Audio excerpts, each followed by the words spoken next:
this hour? I'm looking for an artist named Henri Redin. You from the police? No, it's a personal matter. Go away.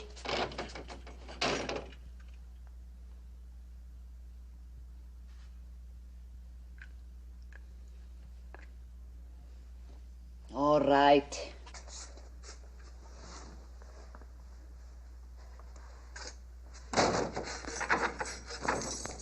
Upstairs? I'll show you. But I promise nothing.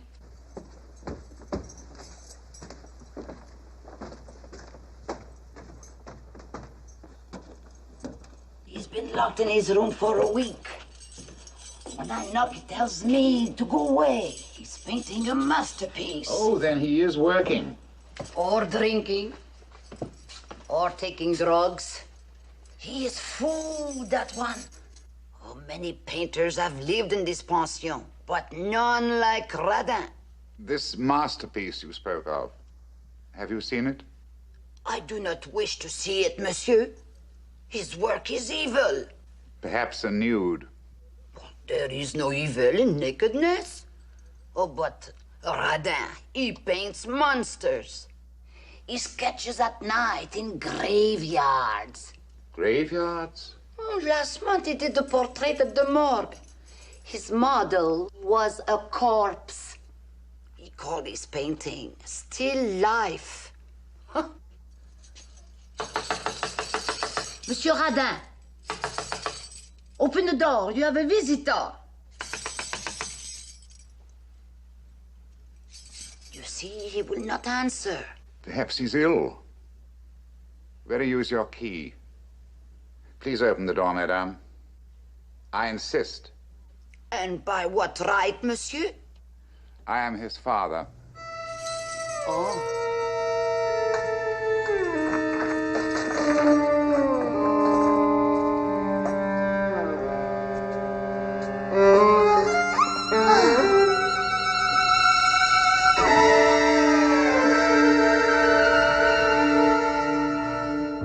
Why would he kill himself?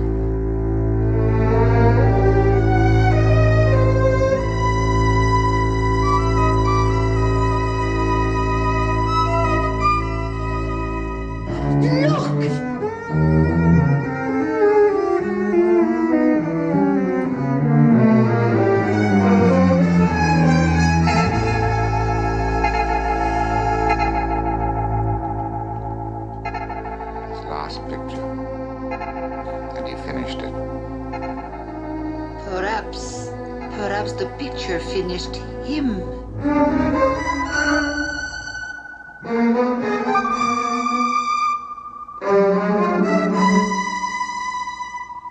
Yes, the painting did finish its morbid creator, but I can assure you that our story is not finished. Oh, no. It's only just begun.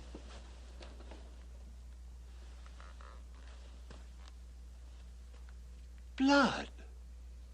Think of that.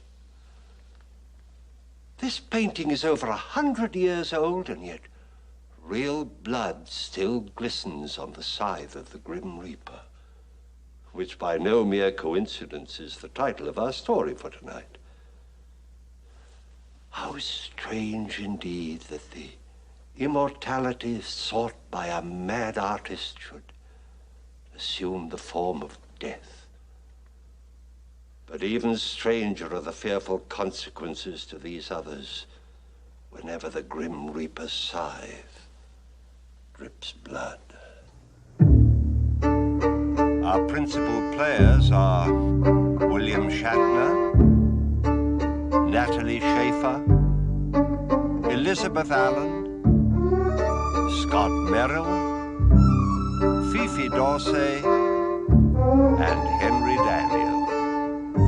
You've seen the harbinger of evil. Someone is in mortal danger as sure as my name is Boris Karloff. Stay where you are.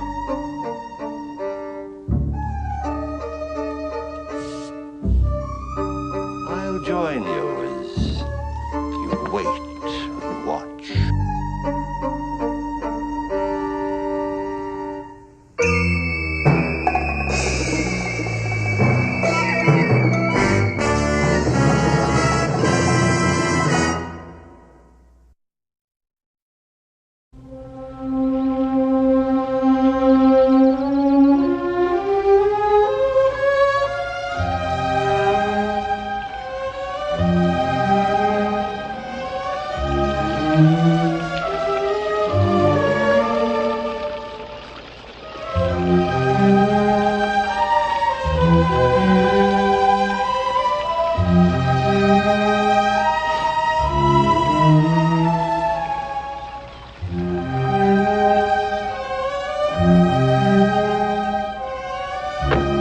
Oh,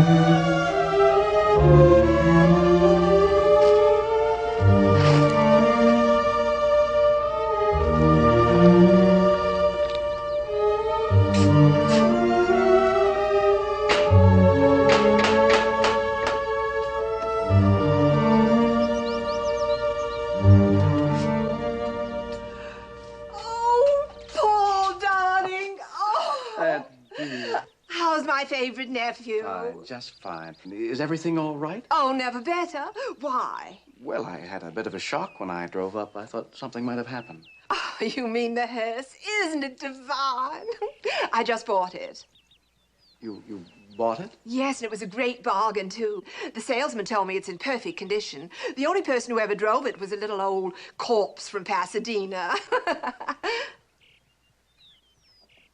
That's a joke, dear. Oh, well, maybe not really a joke. But I think it's good publicity. You mean you actually drive a hearse? Well, yes, especially when the photographers are here. You know, one of the picture magazines is sending out a crew to do a spread on the house. Oh, wait till you see it inside. It's the ever-loving end. Come on in. We mustn't let fresh air into the house.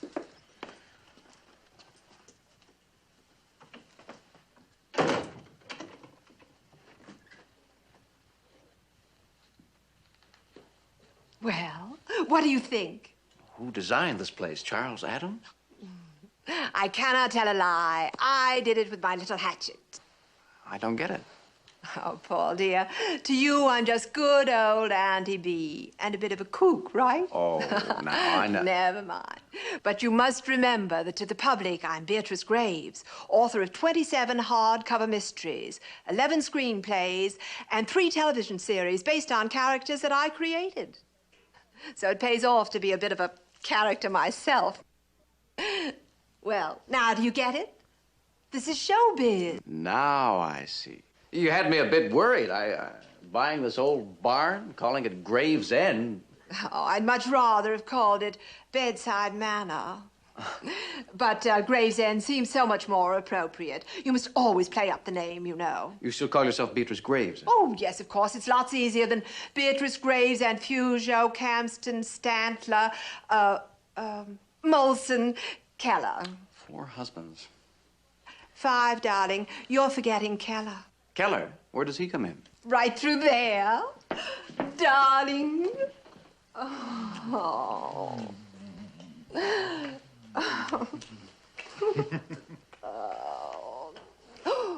Oh, darling. Oh, no, really, not in front of company. Come on, I want you to meet my nephew, Paul Graves. And this is Gerald Keller, my newest husband. Good meeting you, Paul. Gerald Keller. Jerry. I thought so. Haven't I seen you on television?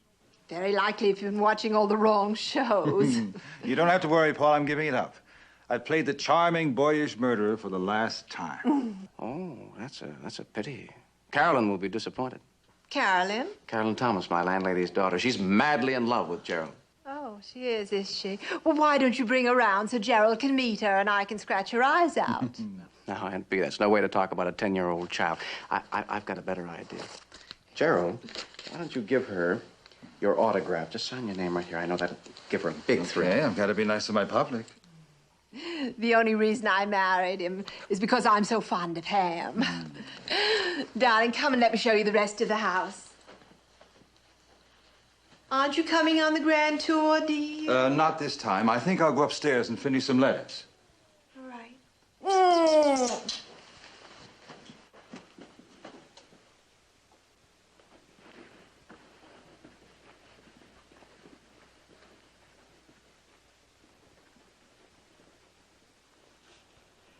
Well, what do you think of it? Very impressive, but very expensive to keep up. I decided that I could afford a few luxuries at my age. I wasn't talking about the house. Neither was I. Oh, Paul, I did so hope you'd understand. Oh, I do, Aunt B. I didn't come here because of Gerald. I wondered about that. You haven't seen me in over a year, not since I came back from Europe. What made you decide to visit me? Must be something important. It is, Aunt B, very important. Do you need money? No, I've never asked you for money. You know that. You still have that silly little accounting business, making out income tax returns for rich businessmen who can't even add or subtract. I get along. It's not my problems that brought me here, Aunt Bee. It's yours that worry me. Problems? But I haven't any problems. But you have, Aunt Bee. I must talk to you. Not now. Oh, excuse me. No, it's quite all right, Dorothy. I didn't mean to intrude. This is my nephew, Paul Graves. Dorothy Linden, my secretary. Mr. Graves? How do you do, Miss Linden? Dorothy does all my typing and most of my spelling as well. Well, I'm afraid I'm going to have to take on another job today. What's that? Cooking. Oh, don't tell me Emma quit.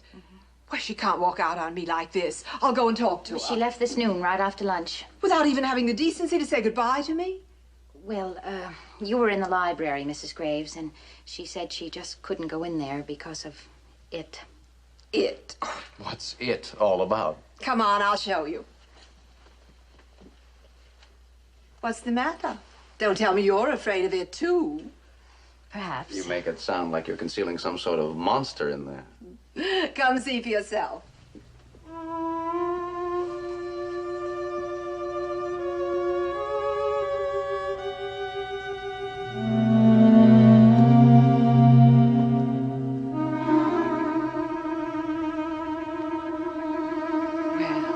What do you think of it? It's horrible. Were you expecting Whistler's mother? Please don't joke about it. But it is a joke. Now, let me tell you what this is. I know what it is. Henri Rodin's painting The Grim Reaper. And you must have read about it in the papers. Yes. That's why I came. Quite a story, wasn't it? I knew it'd pay off when I bought the picture. I hit the wire services all over the country. You've got to get rid of it. Get rid of it? With the picture magazine coming out to do a spread, why, they'll eat this up. Aunt Bee, I'm telling you for your own good. Now you stick to being an accountant or a no accountant. I know what's good for me. This is publicity. Will you listen to me? Something wrong? Yes, with my nephew's pointed head. He wants me to get rid of the picture. Well, you've got to admit it's a bit on the morbid side. Apparently, you don't know the history of this painting. Only what Bee told me about the absent-minded artist. Absent-minded. Yeah, like he hung himself instead of the picture. This is nothing to joke about. Let me tell you. All right, all right. We might as well sit down and let Paul do the Morris the Explainer bit. That's a show business term, dear. The character in the trench coat who comes on and tells how the murder was committed. He's Morris the Explainer. All right, Morris, the floor is yours. I'll make this as short as possible. According to the record, this picture was painted in 1848. Since that time, it's had 17 owners. 15 of them have met with a violent or mysterious death. You mean you paid a small fortune for a picture that has a jinx on it? Not a jinx, Gerald. A curse. Oh, that's fantastic. The story of this painting is a matter of factual record. The moment I heard that Aunt Bee had bought the painting, I remembered newspaper articles. I dug up its whole history in the research department of the library. And then you came out here to warn me like a good little boy. Is that it? Oh, Paul, don't you think I know all this? That old story about the curse has been running in the Sunday supplements for years. Then why did you buy it? Well, for precisely that reason. Think of the news angle. Mystery writer defies ancient curse. Then you don't believe the stories? Oh, I believe that people died, yes. But the former owners of this painting were military leaders and European nobility. Just the sort who would die violent deaths. Well, what about all those other curse stories? The Hope Diamond. The people who died after opening King Tut's tomb. Just coincidence. No curse. You might as well say that the Declaration of Independence carried a curse. Of course, everybody who signed it died. Well, I guess we can all relax. You're forgetting one thing. Aunt Bee, you say you know the history of this painting. Of course I do. Then how do you explain the stigmata? Stigmata? Isn't that a religious term? When holy men or sacred relics suddenly start to bleed? But this isn't a religious painting. No, it's not a religious painting. Unless the man who painted it worshiped death. Who knows what went on in Henri Rodin's twisted mind when he created this nightmare.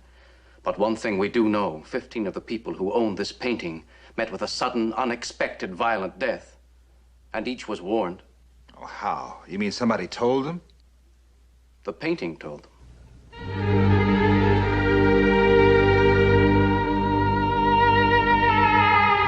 Every time someone is about to die, the painting begins to bleed. Oh, you're making this up. Isn't he, Mrs. Graves? Of course, I've heard that story. The art dealer told me that... Couldn't it be true? Oh, no. Superstitious nonsense. What do they mean when they say the picture bleeds? Oh, I don't know. Maybe Aunt Bea's right. It does sound fantastic. They say this is the Grim Reaper, the angel of death. And he gives a warning. You see the scythe he carries? Whenever anyone is about to die, the blade of that scythe begins...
I was a rich, spoiled American witch. That's the word he used, in French, of course. Then he insisted on 150,000 francs. Mr. Keller. Dorothy seems to think you've had enough to drink. Don't be silly, darling. I called him a bandit. I told him that crime doesn't pay that well, not even on television. And then we compromised for 100,000. You paid 100,000 francs for that obscenity.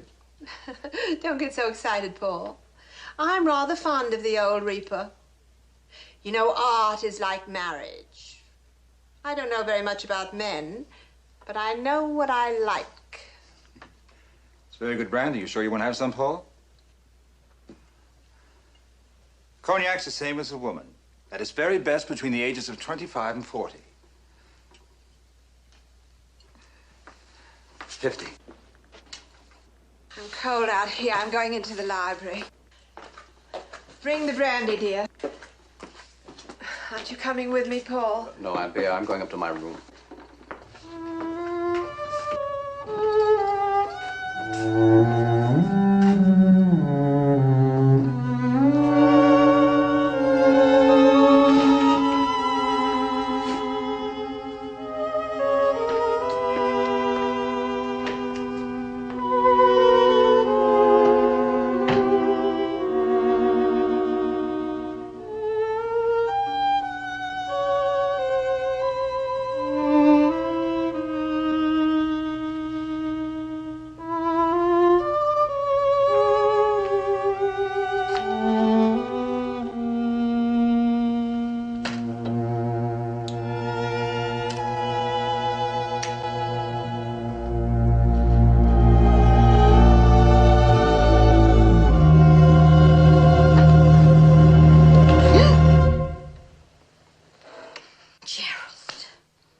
Little progress. At least we're on a first-name basis. What's the idea of sneaking up on me like that? I'll give you 3 guesses. This is no time for clowning. But I'm not clowning. If you just give me the chance, I can prove it. You promised to leave me alone. I guess I'm just a forgetful type. Well, let me remind you then. You're a married man. You don't have to remind me. How can you be so cold-blooded? Aren't you concerned about what happened? Of course. That's why I'm here. I was worried about you. Well, you ought to be worried about your wife. Didn't you notice at dinner? She always drinks at dinner. Not like this. I'm afraid she's going off the deep end again. Who were you going to call? Dr. Bryce. Don't bother. But if he came up, he could calm her nerves down, give her a shot. Let her get her shots from the brandy bottle. That'll calm her soon enough. Gerald, she's your wife. No, she isn't. She's married to the brandy bottle. She doesn't know how I feel about you. And if she did, she wouldn't even...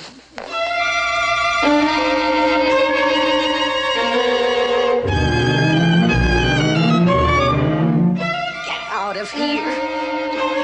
Get out!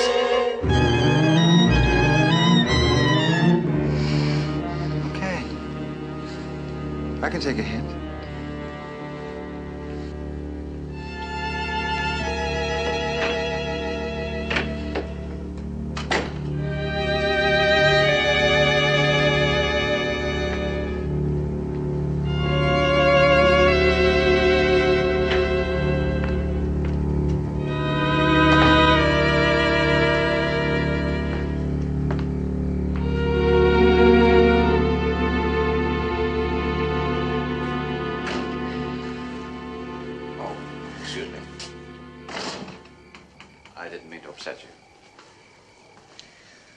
Stepped out for some air. I know. I'm afraid we're all a bit tense tonight. My aunt seems very upset. Does she always indulge herself this much? Your aunt works very hard. Writing is a great strain on a nervous temperament. Actually, she's been much better lately, but tonight... Yes, I know. It's my fault. You did disturb her. I had to tell her the truth. The painting is dangerous. Why can't she believe me? I'm sure she does believe you. That's why she drank so much tonight. Drinking is no solution. We've got to do something about this. What do you suggest? We must get rid of the picture. We must destroy it before it destroys her. She means a great deal to you, doesn't she? And Bea is the only relative I have in the world. And I love her. That's why it's important to me. She must be protected. Then why don't you talk to her? Right now. Maybe she'll listen to you. She must listen. I think she's still in the library.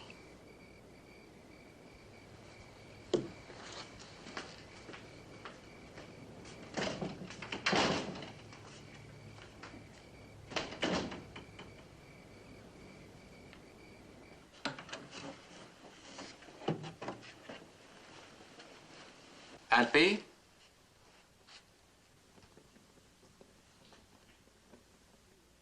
Aunt Bea?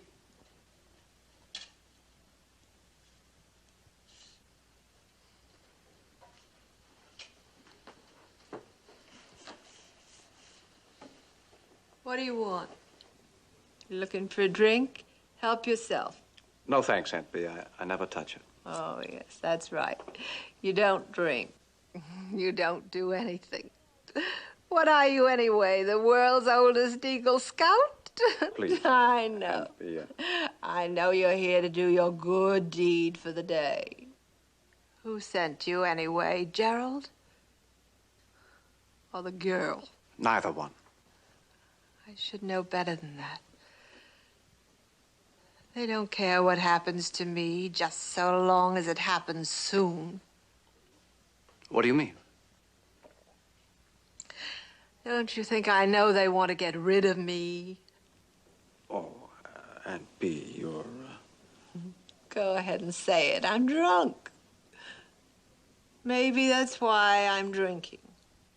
Because I know the truth. I can't speak for your husband, but I have talked to Dorothy, enough to know that she's really fond of you and very worried. Oh, Paul, you're a fool.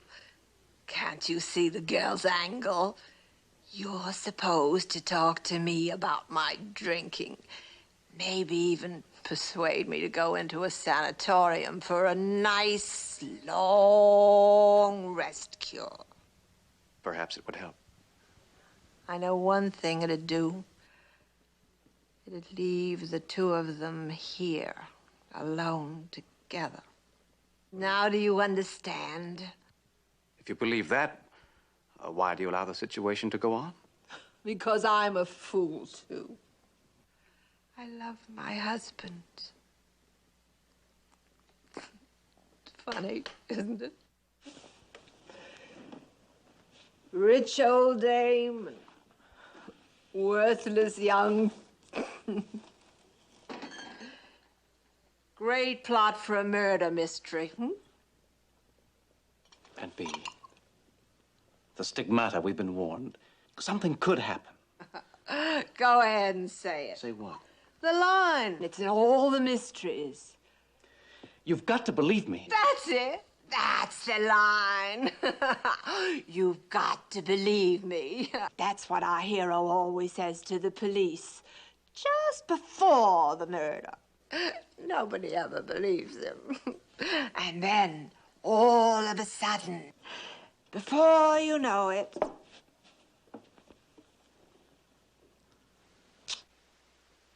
Look, this is nothing to joke about. The picture gave us a warning this afternoon. Yes, the picture. Then you do believe me? Perhaps. Well, aren't you afraid? Sitting here alone like this, staring at that face? Skulls have no faces, Paul. And death has no terrors. Not for me. Death is just a business partner. A business partner? Of course, that's what he is. I made a fortune working with death. He's in all my stories. Oh, he can't scare me. Aunt Bee, listen to me for the last time. You've got to get rid of that picture. We'll talk about it tomorrow. Now go on upstairs to bed. What about you? I'll be up in just a little while. Well, what are you waiting for? Go to bed. I don't like the idea of you being here all alone. I'm not alone. I've got all the company I need. Here's to you, old buddy. Aunt Bee, I don't want to make Oh, a pest. leave me alone.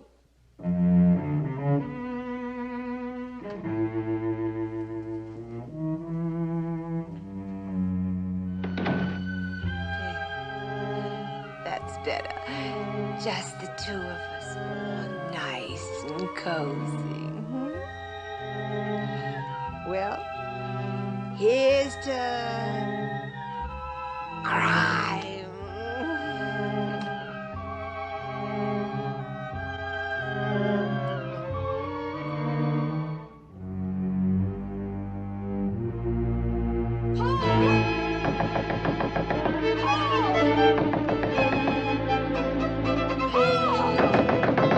Come in. Hurry, please hurry.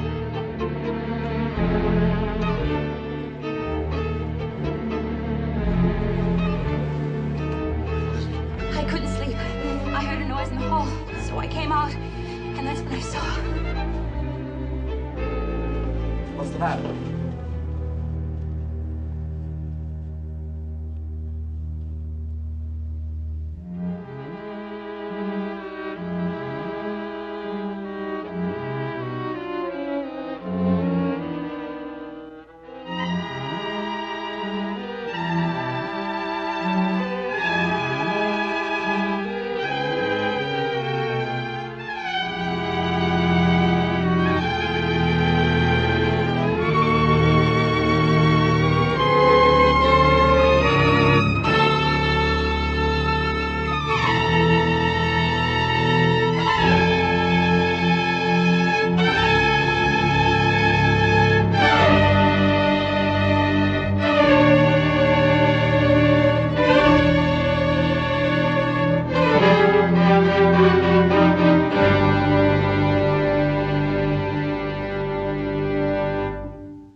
sorry to have put you through this, folks. An inquest can be pretty rough. We understand, Sergeant. Under the circumstances, you had no choice. Well, at any rate, it's over now. I just wanted to stop and say thanks for your cooperation. And to offer my condolences to you, sir. Thank you. And to you. Your aunt was a wonderful woman. Yes, she'll be missed. Sergeant, before you go, there's something I must ask you. Yes? The coroner's jury brought in a verdict of accidental death. Do you accept it? What else could it be? Are you hinting? I'm not hinting anything. I'm asking the sergeant a question. Do you accept that verdict? Yes, I do. We all know she'd been drinking. Stairway was dark. She stumbled, fell. I'm not talking about how she died. I'm talking about why. What do you mean, why? Sergeant, the picture warned us something was going to happen. Please, you're only upsetting yourself. The sergeant knows all about the picture. Believe me, miss, we did everything we could. The lab man went over the picture with X-ray and microphotography. There wasn't a trace of blood. But we saw it. Paul, tell him. I already have. I'm afraid he doesn't believe me any more than Aunt Bee did. But it's true, Dorothy's right. There is a curse on the picture. That's why my aunt died. If there was only some way I could prove it to you. Believe me, if you find out anything at all, I'll be glad to listen. Meanwhile, the verdict stands. I'm sorry, miss. May I show you out, Sergeant? Paul, I'm frightened. There's nothing to be afraid of. It's all over now. Is it? Maybe it's just begun. You're imagining things. The picture is real, and the blood was real. And Gerald is real. Gerald? Oh, you didn't know about him, did you? The way he was always after me. Oh, Paul, he only married your aunt for her money.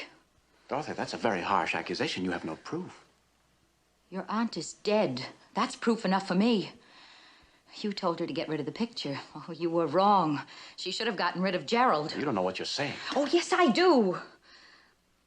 I tell you, it isn't safe to stay in the same house with that man. Now, you can do what you like, but I'm leaving. Leaving? What's this all about, my dear? You can't leave now. We have a visitor. Sir? I don't understand. Who is this man?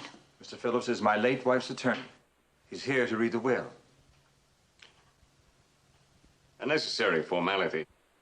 Now, if you'll be seated, we can proceed. You may use the desk if you like. Thank you.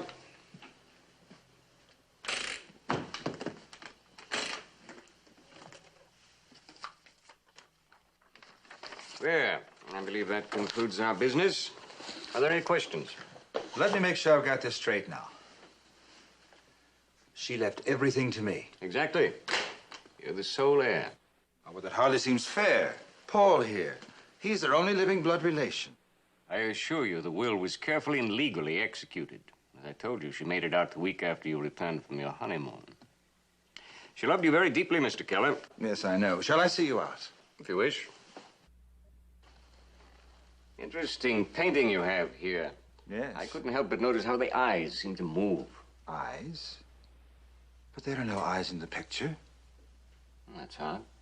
I could have sworn all the time I was reading the will that the figure in the painting was watching me. Yes.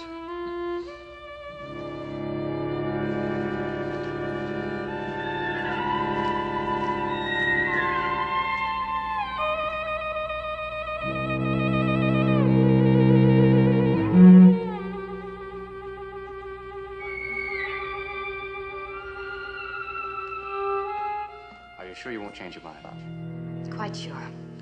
I wish you weren't going. I wish you were. Paul, it isn't safe to be alone with him. Oh, I promised I'd stay on over the weekend with him. Well, be very careful. I'll call you in a few days when I get back to town. Here, I'll take these out to the car for you.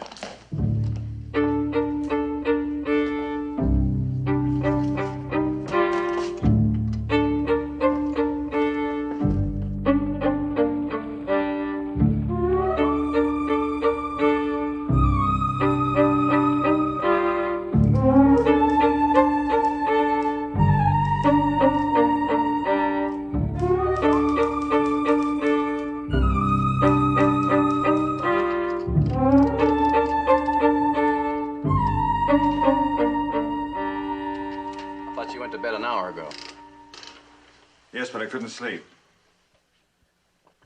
Just nerves, I know. Why don't you try a sedative? Sleeping pill? I don't have any. I have just the thing. Here, try this. Thanks. Water?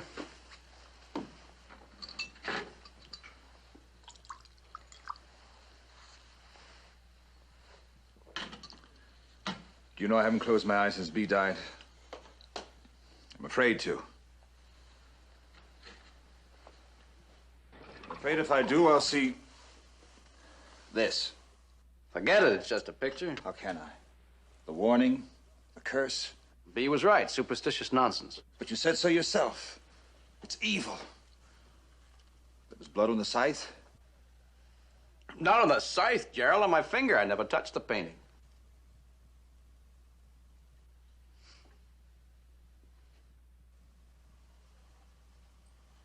It was all a trick. I had to have an excuse to see Bee again. Dear Aunt Bee, so rich and so selfish. Only one way of getting any money out of her. By inheritance. But I inherited the estate. So you did. But it won't do you any good, I'm afraid. Once you're dead, I'm the only remaining relative.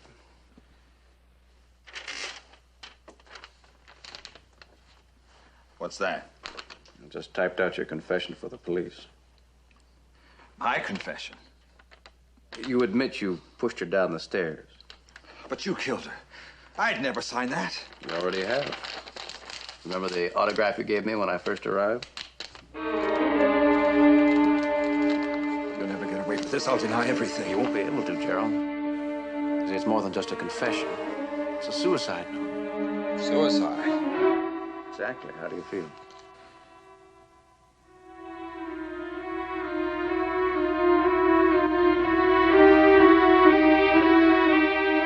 The sleeping pill.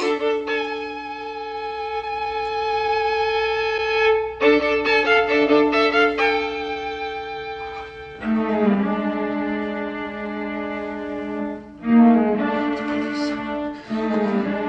I'll tell them.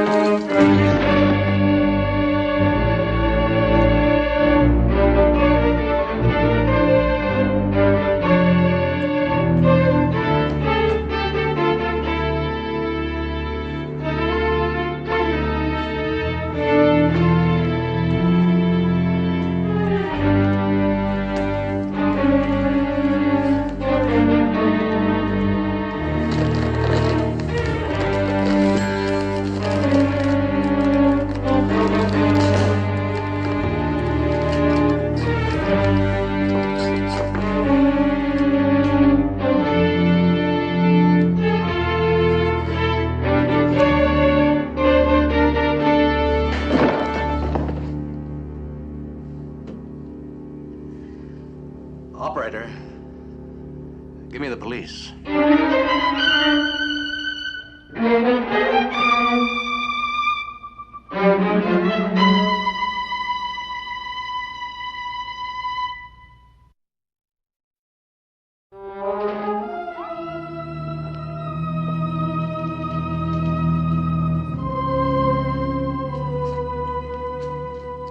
Well, thanks for your statement, Mr. Graves. That's all right.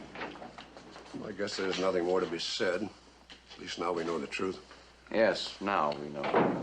You plan on staying on here in case I want to get in touch with you later? Actually, I'd planned to go back to my apartment in town. You can reach me there. I can't say that I blame you. Mr. Graves. Yes? About that picture. What about it? Well, I've been doing some thinking since you told me about that curse. Oh, Sergeant, we know how my aunt died. The picture had nothing to do with it. It's only a painting. Oh, I suppose you're right. Just between the two of us, I'm glad you don't plan on staying in this house with it. Alone. Well, good night.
driving down the coast highway when I heard the report. Are you all right? Yes, I'm fine. There's nothing to worry about. The police just left. You're leaving? Yes. Now we can go back together. Paul, just a moment. What is it? The picture. You can forget about it. But that's just it. I can't forget about it. From the moment I heard about Gerald, I knew what had to be done. There's nothing has to be done. I've taken care of it all. You've destroyed it? No, of course not. I haven't touched it. Well, if you won't, I will. It's evil. Dorothy, wait. Paul, this mustn't happen again. We'll get rid of it before we leave. We'll burn it in the fireplace. No. Please, don't go in there!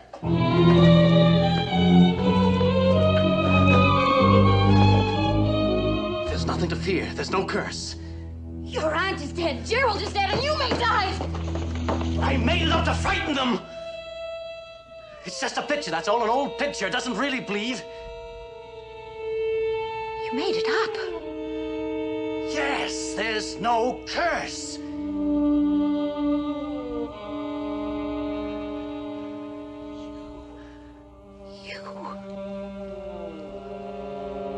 You're the one. But you understand, don't you? It was the only way. Now everything is mine. The house, money, the picture, everything. I'll share it with you, the money and the secret. What's the matter? I told you, don't be afraid. There's no curse. The picture! The arm! It's moving.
Thank heavens you came back. We saw your car. Thought we'd better investigate.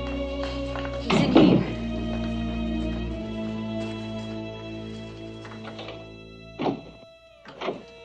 Excuse me, miss.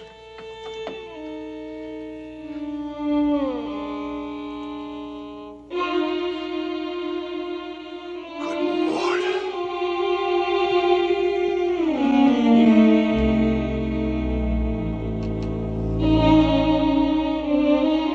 His throat. Look at his throat.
Thank you.